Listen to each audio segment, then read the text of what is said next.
So what am I trying to say? Are large language models or foundation models wrong or bad to use? I didn't make such a claim. I said they're very powerful. And actually, we should all think on how to use large language models. But the question is, if the mosquito is disturbing you and you use a hammer to hit it, you'll hit your head, right? So there are some situations when we don't really need large language models. And such situations are when we can quickly represent our data in some graph format or some tabular form or whatever it is, and be able to use some other form of AI, right? For example, not all scenarios is profitable for LLMs. The next thing is that sometimes it's too expensive to even build an LLM, right? And that is very common in our case. Sometimes we don't even have the data, we don't have the hardware, we're not funded, and so on and so forth. But even if you were able to train these large language models, why don't we combine the power of both knowledge graphs and large language models to be able to be more succinct and so on and so forth? For example, the provenance problem. You can quickly go and verify in the knowledge graph the source of that. Now, this is some work I did in 2021, and at that time, large language models were still not as fancy as they are now. But looking into the future, this is one of the most proud work I ever did, because I was looking on how to combine contextual information, which in Africa, that is the main thing, because all these things exist, they have learned from other worlds. What we want to do is to contextualize it for our context, right? So I was looking at how to add information, contextual information into large language models, and this was BART. The point was, this was fine-tuning process. So you train and then you transfer. So this is the transfer process. I fetched a lot of information from the knowledge graph, which is Wikidata, and was able to beat the then current model, which was BART, by around 4 points. So moving forward now, people are slowly starting to realize that there is power in adding this contextual information to these large language models for more powerful performance. Some other considerations are expressivity. How can we make it more expressive? How can we make it more explainable? How can we make it more provenance, and so on and so forth. Right. So we want to enhance large language models, but how do we enhance them? So what we have now is GPT, very powerful model, does everything, but it's not factually correct, it's not updatable, and cannot tell us where it got its data from. Combining these two technologies, and knowledge graph can be anything, can be any other knowledge base. So if you curate in your organization your own knowledge, and then support your large language model with your own knowledge, then you're starting to get to this space. Don't worry, I'm almost done.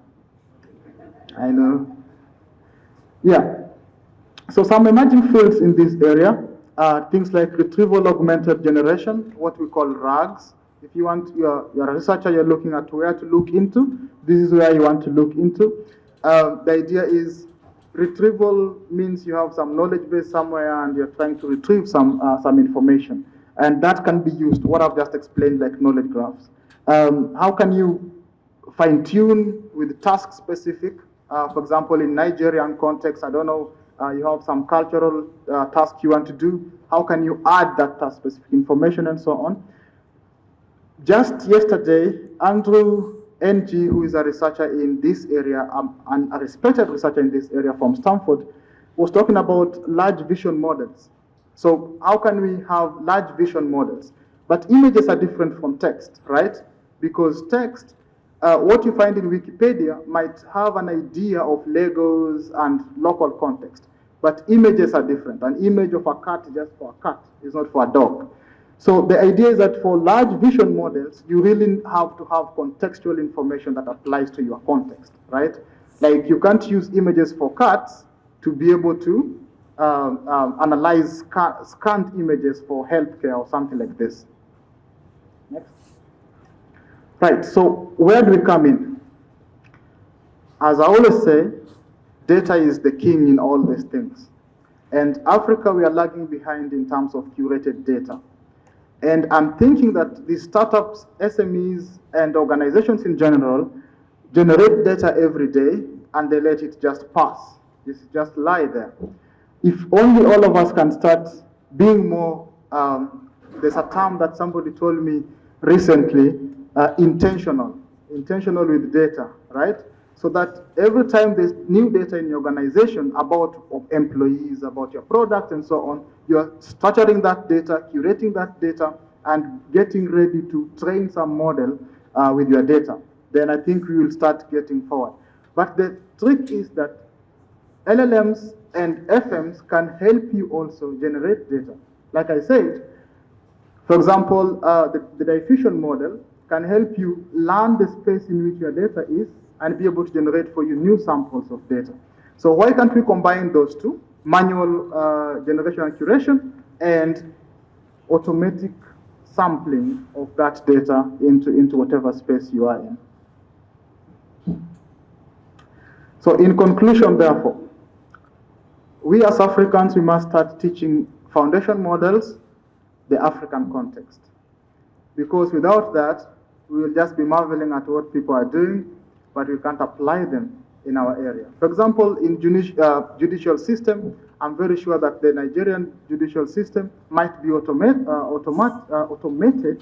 but the historical cases that have gone through previously may not be understood by any model. How can we make that some language model to understand that kind of context? So collect data, reuse these models, because I understand there's cost considerations and so on, and Google is just too rich. They come up with big things. But we can reuse what they have built to be able to improve our scenarios. Train on contextual data and consider augmenting these language models. That was all I had to say.